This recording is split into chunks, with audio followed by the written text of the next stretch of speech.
Open houses are an effective way to market your listing. A lot of people think salespeople don't work hard and that they make a lot of money doing nothing. Now, if they say just looking at open houses, you know the odds are they're probably not working with an agent. If you're not creative, if you're doing the typical humdrum stuff of what other agents are doing, you're gonna fit in that category. When it comes to salespeople, because a lot of people don't like salespeople. Are open houses effective or are they a waste of time? Hey, I'm Dave Panozzo. I am a team leader of 25 agents here in Scottsdale, Arizona, and this is a question I get asked all the time. And I want to do a little bit of a deep dive into it because I think it's really, really important for you to understand the concept of open houses, okay? Now, again, this is something that has been told to agents year after year after year, going all the way back to when they were selling dirt lots in the middle of nowhere, right? So follow along on this.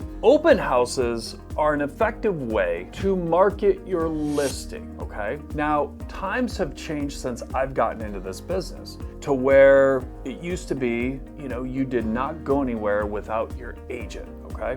You never want your client running around, unrepresented, looking at homes without you. Okay, so that was something that my wife and we always made sure we were with our clients for open houses, anything that they were doing out there, especially going into new builds, open houses, things like that. But times have changed. COVID came into play. Market conditions came into play. Now the new buyer broker agreement has come into play. What we're finding is that the consumer doesn't want to engage with an agent until they're ready. So what does this mean? Well, someone in the past used to have to reach out to a real estate agent because they needed us, because they didn't have access to the Zillows of this world, Redfin, so on and so forth. So they actually needed a realtor to be able to show them houses.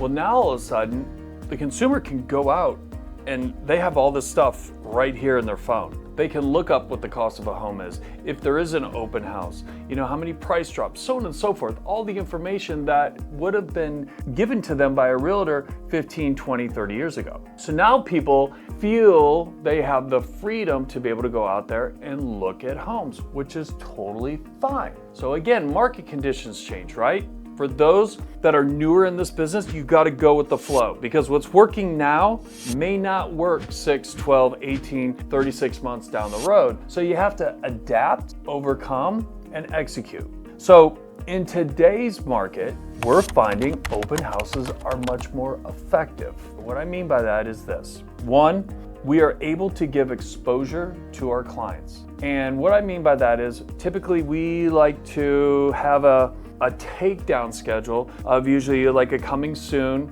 for a couple weeks, and then we go live on a Thursday, and then we do open houses on both Friday, Saturday, Sunday, sometimes Saturday, Sunday. It just depends if it's occupied or vacant and who's available. And what we're finding is that most clients out there, they're walking around unrepresented. It's very fascinating to me right now. They haven't come up to the line yet of where they're ready to go connect with a realtor. So this is where you have to get really good at communication, which at this point in time, I'm finding a lot of agents are struggling with communication when it comes to the face-to-face. And this is where you got to practice your craft. This is where you have to be comfortable in talking to complete strangers that are walking through a front door and having literally less than 5 seconds to make an impact or to change their way of thinking when it comes to salespeople, because a lot of people don't like salespeople, okay?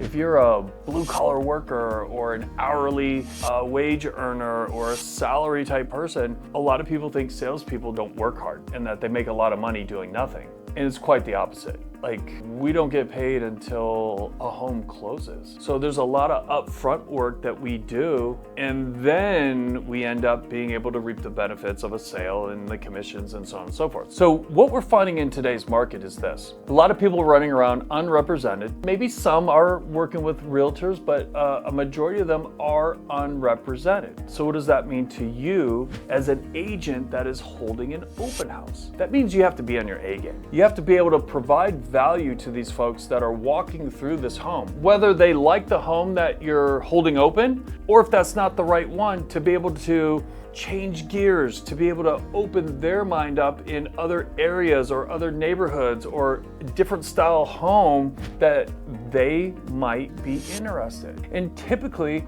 what I'm seeing is that a lot of times the customer is on a one-track mind mission, right? They think they know what they want. But if you run into someone like myself or a well-trained real estate agent, they're gonna ask some good questions that are gonna get the conversation going. Like, where do you work? Do you work from home? Is there a certain commute time that you have?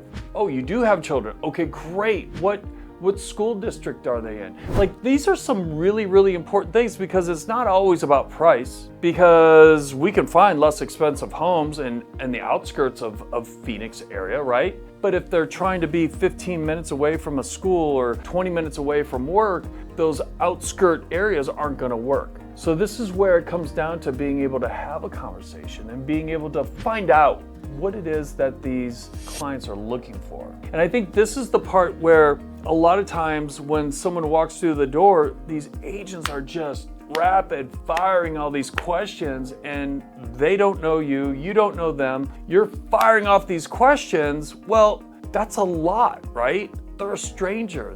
You haven't gotten to have a conversation with them, and you're already ripping and roaring 1,000 different questions. Slow it down, slow the pace down. Ask some good qualifying questions like, so have you been out looking at homes? Are you doing private showings, or are you just going around to open houses? Now, when you ask that question, are you doing private showings, and they say yes, you know what that means? They probably signed a buyer broker agreement, because now in our industry, you can't do private showings without signing a buyer broker. So that means they're probably working with a realtor. Stop the video. Stop the video. Hey, listen, I want to throw out something really cool that I like to do every so often, because I'm all about getting people to that next level, okay? There's gonna be a number below, 480-757-1848, okay? I want you to text that number, free call. Here's what that's gonna do. That's gonna notify me. We'll schedule a time to jump on a call and have a conversation about what's going on in your real estate world. We all need help. I wanna give it to you, and it's completely free. There's no strings attached, zero expectations. Because if there's something I can help you with and get you to that next level, that's what it's all about. We're all here to win. I'm looking forward to the call. So instead of saying, hey, are you working with a realtor? Why don't you say, hey, are you doing private showings, or are you just looking at open houses? Now, if they say just looking at open houses, you know the odds are they're probably not working with an agent. So if that's the case, then you're gonna start doing some more probing questions. Like, what is it about the area that you like most? Or what is it about this home that you like most? Start to find out what their needs and wants are in a home, because number one, the odds are this might not be the right home. If it's not the right home, are there other homes in the area that may fit the bill? So that means you're gonna have to do some homework before you come in to your open house. Maybe run a list of homes that are in the area that are available in the same price point, so that you can say, hey, you know what? I'm gonna be wrapped up at 1 o'clock today. Would you like to go out and look at these other homes personally? See, this is where you have to be creative. If you're not creative, if you're doing the typical humdrum stuff of what other agents are doing, you're gonna fit in that category. But by being different and finding out what their needs and wants are, what it is that they like about the area, the schools, the shopping, the short commute, that now makes you a professional. In our industry, sales professionals are a lost breed. I want you to start to look at that and look at taking your A game to a whole new level. And if you don't know how, guys, gals, there's so much information out there. Start to become a student of the industry. Start looking at different YouTube ideas, courses, books. I mean, there's so much information out there for you to better yourself. Because every day us salespeople get better, guess what happens? We make more sales. What happens when you make more sales? You make more money. Now, here's the thing. If you like what I had to say today, please hit that like button. Also subscribe. I'm dropping heat every week. I'm bringing something up about sales in real estate. I always like to hear from you, so shoot a comment below. I want to hear what you're thinking about open houses. And as always, guys, let's make it a great day.